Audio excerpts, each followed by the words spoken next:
Alô você, boa tarde, mais uma vez. E graças a Deus estamos no ar com o programa Falando Francamente. Comendador Silvio Cabral, uma verdadeira profusão de perguntas, mais de 20 perguntas, sobre o caso Rugai. Nós temos notado que as pessoas têm se questionado muito sobre violência de uma maneira geral. Nesse caso especificamente, o filho que matou o pai e a madrasta. Ele merece, comendador Silvio Cabral, uma pena dura, mas parece-me que já, pelo tempo do crime, já fica quase que prescrito. Qual é a sua visão sobre isso? Bom, em primeiro lugar, eu devo dizer que não sou advogado de defesa nem de acusação desse jovem desditoso, né, infeliz. Mas eu queria deixar aqui a minha opinião de que esse processo, se fosse realizado nos Estados Unidos, ele teria sido anulado, porque testemunhas que se desdizem, pedaços de provas que ficam faltando, laudos duvidosos, porque é muito difícil arrombar uma porta com um pontapé só, ainda mais na parte de baixo da porta, como todos aqueles que já fizeram karatê, judô, jiu-jitsu, já sabem. E um depoimento de uma antropóloga muito bem colocado, exatamente porque o processo continha mais incertezas do que certezas. Enfim, a testemunha principal de acusação, a testemunha nos meios jurídicos e forenses é considerada como uma prostituta das provas. E essa testemunha foi elevada à categoria de papa, de rainha das provas, porque a palavra dele foi totalmente considerada como sendo verdadeira, ao passo que o outro vigia, que enfrentou inclusive um delegado que queria forçá-lo a admitir ter visto alguém na cena do crime, saindo da casa onde houve o duplo assassinato.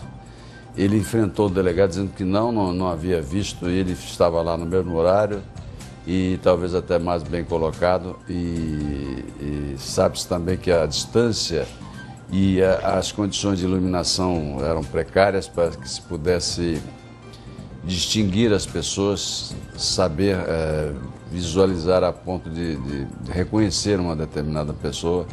O caso deveria ser desqualificado, né?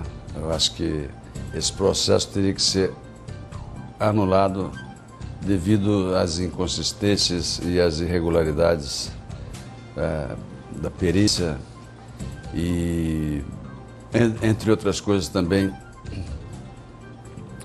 o contador da empresa, da vítima, disse que não havia nenhum indício de desfalque na firma. Comendador, mas deixa eu repercutir isso aqui de uma maneira para a gente poder tentar fazer um embate aqui mais acalorado. Sim. A arma, fruto do assassinato, foi encontrada no poço do prédio onde o Rugai tinha um escritório. Visto esta arma pelo sócio e outras pessoas mais, segundo isso tem características típicas de arma de prova plantada. Na linguagem policial, o pessoal fala em plantar uma prova, porque, segundo a acusação, diversas pessoas disseram que o réu é uma pessoa muito inteligente. Nenhuma pessoa inteligente vai colocar a prova do crime perto do seu local de trabalho. Isso aí está mais do que evidente, que parece realmente uma prova plantada, tá, por alguém que queria incriminá-lo. Ainda mais porque ela estava dentro de um saco de plástico para preservar da corrosão a arma. Porque uma arma durante muito tempo colocada num ambiente hostil, úmido, molhado, poderia enferrujar, poderia oxidar por inteiro e deixar de ser a comprovação necessária, né? A corrosão pode eliminar as raias de um cano, pode eliminar impressões digitais, etc. Então essa arma encontrada ali, ela tem um aspecto de prova plantada, né? Porquanto seria mais fácil ele jogar no rio. Tamanduateí, no Rio Tietê, etc. Outra coisa que me chama a atenção também, comendador, é que, ao meu ver, e até onde eu pude acompanhar o caso, eu não acompanhei o Gil Rugai fazer uma defesa, ele mesmo, veemente. Eu acho que ele, não sei se é característica dele, pessoa, Gil Rugai, não vejo ele ser contundente na defesa dele. Existem pessoas que têm personalidades assim mesmo, exatamente dessa maneira. Isso não quer dizer que a pessoa seja culpada de alguma coisa. Há pessoas que não se abalam diante de nada ou que não demonstram perturbação diante de qualquer coisa. Mesmo ameaçadas de morte ou em situações que fariam normalmente outras pessoas reagirem com veemência, e determinadas personalidades são diferentes. Existe uma variedade infinita de personalidades, né? E nós não podemos julgar uma pessoa, condená-la à privação da liberdade, acusá-la de um crime tão hediondo como esse, com base em provas circunstanciais do tipo dessas que foram levadas a efeito. Essa arma, inclusive, colocada dentro de uma proteção de plástico, né, de um saco plástico resistente, não era um saco comum de supermercado, era um saco mais espesso, que tudo indica que foi colocado ali para evitar a corrosão da arma. Isso é muito suspeito. E mais o outro vigia que negou ter visto qualquer pessoa e inclusive foi constrangido pelo delegado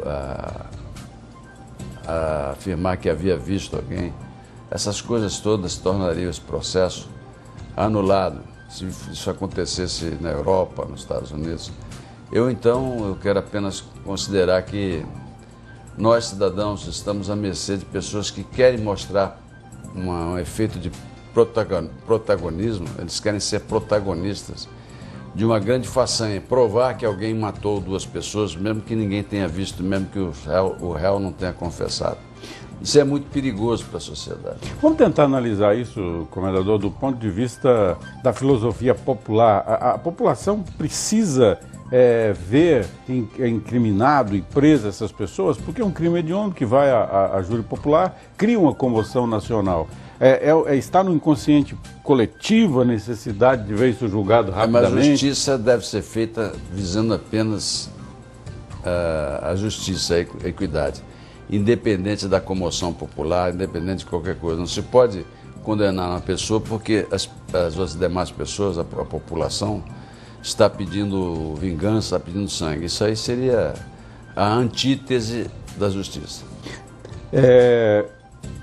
O caso, a princípio, está encerrado.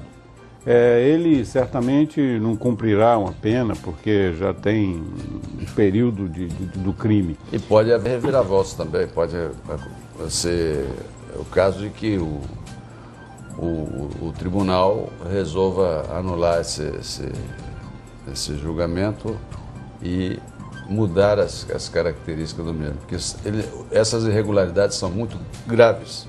Muito bem, o comendador falou, e eu quero colocar aqui na pauta da nossa discussão sobre o caso de Gil Rugai, comendador, a imprensa. A imprensa, ela direciona, ela faz um papel isento. Qual é a sua opinião sobre a imprensa, notadamente nesses casos de repercussão nacional? A imprensa, ela é sedenta de sangue, porque o sensacionalismo vende espaço e rende lucros muito elevados. Por isso a imprensa não é isenta, ela é facciosa, é tendenciosa e muitas vezes injusta, de forma que nós não podemos levar em consideração a imprensa, com seus luminares e seus repórteres imbecis e comentaristas tendenciosos, porque eles estão ali não é para ajudar a se fazer justiça, a se punir um réu realmente criminoso ou a inocentar um réu que não cometeu o crime. Eles estão ali como protagonistas de uma grande farsa, que é a mídia no mundo inteiro. Comendador Silvio Cabral, esses casos em que os holofotes da imprensa exercem fortemente a sua influência. O caso lá de Santa Maria, no Sul, onde delegados e todo o conjunto da polícia está pressionada a trazer a efeito os culpados. Nesses casos especificamente, como é que deve se comportar quem está por trás operando o direito? Não, eu acredito que cada um tem que ter consciência do seu dever, consciência da equanimidade, não é?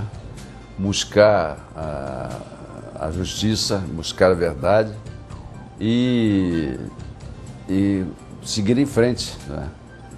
À medida que as provas vão sendo apresentadas. Esse caso de Santa Maria, Da boate. Esse caso é um caso icônico, né? Porque ele mostra como o Brasil está despreparado para exercer a cidadania e respeitar a cidadania. O cidadão, ele não está preocupado com a segurança de ninguém, o dono da boate. O fiscal da prefeitura e o fiscal do Corpo de Bombeiros também não. Provavelmente receberam propinas, que essa é uma praxe muito antiga e todo mundo tenta esconder o sol com a peneira, mas a verdade é essa. Todos sabem que a corrupção graça impune nesse país, desde há muito tempo. Comendador, agora tem uma verdadeira maratona, uma verdadeira volta de todos os instrumentos de fiscalização às boates agora. Isso do Oiapoque ao Chuí.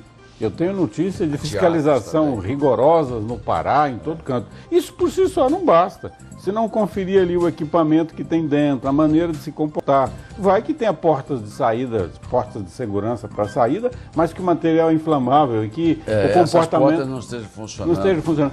Quer dizer, tem agora ou no dia da sessão elas estejam trancadas com cadeado. É o país do mutirão. Agora tem um mutirão atrás desse negócio de resolver a vida. Isso por si só não resolve, né, comendador? Por si só não resolve, é preciso muito mais do que isso. Isso está parecendo mais uma encenação para mostrar que alguma coisa está sendo feita, né? Uma encenação por parte daqueles responsáveis. Os responsáveis, autoridades do Corpo de Bombeiro, prefeitura, né? E os proprietários desses estabelecimentos. Então está se fazendo uma encenação para mostrar à sociedade que o Brasil está se mexendo para impedir que isso ocorra novamente. Mas isso é uma fantasia, é um mise-en-scène, é só um teatrinho que já vem ocorrendo há muito tempo, isso não é de hoje. Esse tipo de teatro, quando acontece alguma coisa, eles correm para mostrar que estão fazendo alguma coisa. Porque no fundo eles querem se exibir, querem produzir uma catarse a respeito do seu próprio envolvimento, da sua próprio grau de culpa nesses episódios. Porque se o fiscal da prefeitura fosse uma pessoa íntegra, essa boate não estaria funcionando, porque ele deve conhecer todas as necessidades, todas as implicações técnicas para que essa boate possa oferecer segurança. Se ele deu o aval dizendo que ela estava em ordem, pronta para ser utilizada, é porque ele também não tem caráter, ele tem um desvio de caráter. Nós voltaremos depois. Propina, esse desvio de caráter chama-se propina. Nós voltaremos depois do intervalo comercial com esse enfoque. Nós vamos falar sobre, por exemplo, ontem o Corinthians jogou com o estádio vazio porque alguém soltou lá um sinalizador. E aí parece que as coisas vão resolver com o estádio vazio. Logo depois dos nossos comerciais.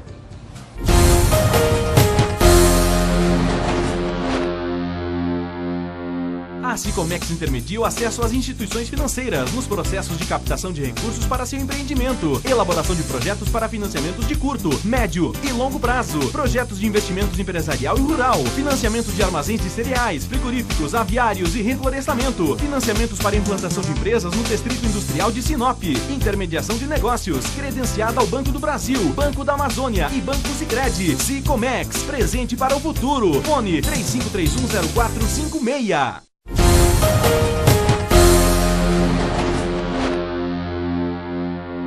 Comendador, um país sem planejamento, sem uma justiça que trabalha em prol da prevenção e de executar a própria lei. Ontem nós vimos o estádio do Corinthians com 4 torcedores por conta de força de uma liminar, mas notadamente o que interessa é dizer o seguinte: foi vitimado lá na Bolívia uma criança por conta de um torcedor que inadvertidamente entrou com um sinalizador da Marinha e esse sinalizador atingiu a cabeça dessa criança lá que matou. Quer dizer, nós vamos ficar correndo atrás, né? Parece uma briga de aquele cachorro que fica correndo atrás do próprio rabo. Exatamente, é. Essa liminar, ela requer uma análise muito aprofundada, porque existem aspectos jurídicos a serem considerados. Mas acontece que a legislação sobre o comportamento das torcidas em grupo, né, também deveria ter sido levada em consideração. Porque senão passa a existir a contradição e 2 pesos e 2 medidas, né, nesses casos. Se a legislação que fala sobre o comportamento das torcidas nos estádios, né, ela está baseada na legislação ordinária e não tem nenhuma ofensa à Constituição, nenhuma ofensa a uma lei ordinária, ela deveria ter sido respeitada. Isso aí teria que se examinar, seria necessário examinar com profundidade, e nesse momento nós não temos à disposição os meios para isso. Mas, de qualquer maneira, eu, sendo um juiz, um magistrado, eu não concederia essa liminar para que esses torcedores fossem ao estádio, assim desconsiderando a justiça esportiva que proibiu a presença desses mesmos torcedores. Eu acho isso uma coisa que venha a contribuir exatamente para a falta de controle e impunidade desses vândalos que integram essas torcidas organizadas. O comendador usou a palavra impunidade. Poderia-se dizer que todo esse processo de violência, de falta de saber onde inicia o meu direito e o direito do outro, é impunidade, comendador? É impunidade, sim. A impunidade no Brasil, devido a leis lenientes, muito suaves, né, que incitam, por assim dizer, ao crime, porque o criminoso ele nasce criminoso, e todos nós temos uma parte de agressão que está sediada no cérebro do lagarto, que é um cérebro que controla as reações instintivas. Todos nós temos um potencial de crime, de criminalidade. Então é preciso que a sociedade seja educada no temor da punição. Essa é a única maneira, é a maneira mais eficiente de impedir que o crime seja consumado. Então, como a nossa legislação é muito suave, muito branda para com os criminosos, as pessoas se sentem impunes e partem para o crime, né? Se deixam levar pelos impulsos criminosos. Por outro lado, aqueles que são verdadeiramente criminosos, mais ainda, eles agridem toda a sociedade da forma como nós estamos vendo, e nada se faz porque a legislação a cargo de senhores deputados, né, ela foi feita para não punir ninguém mesmo. É preciso punir e intimidar os possíveis infratores para que eles não venham a perturbar a paz e a ordem da sociedade. Comendador, parece que a coisa afunila para um princípio só. Se nós não mudarmos drasticamente a qualidade do voto e sermos cidadãos mais exigentes no tocante às nossas cobranças como cidadão social, nós vamos estar fadados a mais 100 anos aí de atraso total. Sim, esse aspecto da questão é o aspecto mais relevante de todos, porque é preciso que todos nós, cidadãos, né, venhamos a exigir por parte dos políticos, das autoridades constituídas que nós elegemos, uma ação enérgica para punir o crime e para impedir, para desestimular o crime. Mas isso nós só podemos conseguir se nós deixarmos de lado o nosso comodismo, o nosso conforto, né? Muitas vezes a nossa covardia, porque o cidadão sente medo diante do Estado, porque o Estado ele gosta de retaliar, gosta de perseguir as pessoas que dele exigem o cumprimento do dever. Então o comércio, a indústria, né? Tem medo do Estado, porque o Estado é capaz de mobilizar uma máquina, como aconteceu no caso de um banqueiro famoso. O Estado resolveu, porque esse banqueiro não se submetia aos ditames de determinadas autoridades que queriam levar vantagem sobre esse banco. E então colocaram 30 fiscais de renda, né? Pessoas bem preparadas tecnicamente, doutores em contabilidade, etc., em direito atuarial, matemática atuarial e financeira, para descobrir as falhas desse banqueiro. Passaram um ano e não descobriram nada. Então a imprensa perguntou, mas afinal os fiscais, 30 fiscais estão aí há um ano dentro do banco e não acharam nada. A resposta da autoridade do setor de economia, a autoridade fazendária, foi a seguinte, que o homem era muito habilidoso e sabia fazer as coisas muito bem, de tal maneira que nem esses fiscais super treinados conseguiam detectar. Na verdade, não havia nada o que detectar. E seria impossível detectar alguma coisa, uma vez que não havia nenhuma falta, né, nenhum delito por parte da empresa, que no caso era um banco de investimentos. E ele terminou sendo punido, terminou sendo esbulhado do seu patrimônio, e depois o Supremo Tribunal Federal o recuperou, porque não havia provas de crimes desse cidadão. Mas o Estado é violento quando ele quer punir uma pessoa que não se submete a ele, ele faz isso. Ele persegue, ele promove a retaliação. De maneira que muitas pessoas dentro da nossa sociedade, especialmente os empresários, têm medo e se acovardam. Não sabem esses nossos concidadãos que o medo e a covardia são as piores maneiras de se resolver, de se garantir direitos. Quanto mais você foge, mais o bicho pega. É preciso reagir, é preciso lutar contra essa iniquidade para que nós possamos ter os nossos direitos de cidadãos respeitados. É a única maneira. Fugir e tentar evitar a represália, a retaliação, é a pior maneira de se conseguir alguma coisa. Vai se conseguir exatamente isso. Quando a pessoa foge, o inimigo vem atrás, porque ele sabe que a pessoa não tem disposição de reagir, de lutar contra qualquer coisa. Nós temos, todos nós, um senso de justiça, e quando vimos a injustiça, notadamente, a gente sente. O Corinthians foi penalizado lá com a sua torcida que não pôde ver o jogo. Os empresários da boate, que agora são execrados pela sociedade, mas que pese que o aparelho do Estado permitiu que eles continuassem com a sua atividade empresarial.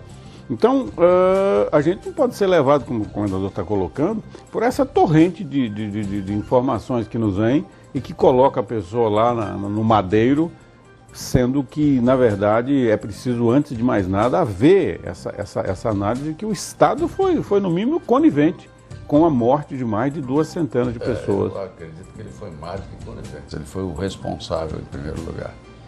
Porque se o fiscal da prefeitura e o próprio prefeito corresse à praça para verificar as condições de funcionamento dessas entidades particulares e verificasse o grau de segurança, essas coisas não estariam acontecendo. Tá? Mas o comodismo e a corrupção, eu acredito que a corrupção, mais do que o comodismo, é o grande fator que leva essas coisas a acontecerem no Brasil. Porque isso está sendo feito todo dia. Por exemplo, na Amazônia, os barcos estão trafegando superlotados, né, sem coletes de salva-vida. Não precisa ir à Amazônia. Aqui mesmo no litoral de São Paulo, né, existe, ali perto de São Vicente, existe uma cidade histórica, uma das cidades mais antigas do Brasil. E ali existe um barco que atravessa para a Ilha do Cardoso, uma ilha muito famosa, uma ilha muito bonita. E esse barco, uma vez eu verifiquei que tinha 150 pessoas a bordo e só tinha 70 salva-vidas. Eu contei os salva-vidas, perguntei se estavam todos ali. Então eu, inclusive, já estava dentro do barco, eu arrisquei a travessia. E graças a Deus eu estou vivo ainda. Mas o fato é que... Certamente operando até hoje. Pertinho de São Paulo, provavelmente até hoje operando dessa maneira. Com número insuficiente de salva-vidas. Pertinho de São Paulo, a maior metrópole brasileira. Comendador Silvio Cabral, ainda no campo da violência, que parece que não farta de matérias e notícias que a todo instante só aumentam a sua dureza e parece que as pessoas estão com os corações cada vez mais frios. Aqui em Sinop, um pai aposentado do Banco do Brasil maltratou sexualmente uma criança de 4 anos. E a gente fica pensando como as coisas estão nesse ponto e se não tiver uma medida, comendador, onde chegará? Então é o barco lá da travessia do Cardoso que continua, é a impunidade, é políticos que verdadeiramente estão se enriquecendo absurdamente todo dia e por aí vai. Onde é que está o ponto de equilíbrio desse negócio, chamado sociedade moderna, comendador? Não existe. No Brasil é preciso avançar muito ainda para acabar com a corrupção e acabar com os desmandos, né? A prepotência que existe, nós vimos, né, quando a oposição quis mostrar o ano do mensalão, né, os direitos de o fazer, que correspondem a qualquer cidadão, foi desrespeitado com violência, com truculência. Mas os partidos comunistas e socialistas, a feição do PT, eles são realmente truculentos, né? Haja vista aquela blogueira que esteve aqui, cubana, que não se deixou que ela falasse, que ela expusesse o seu pensamento a respeito, né?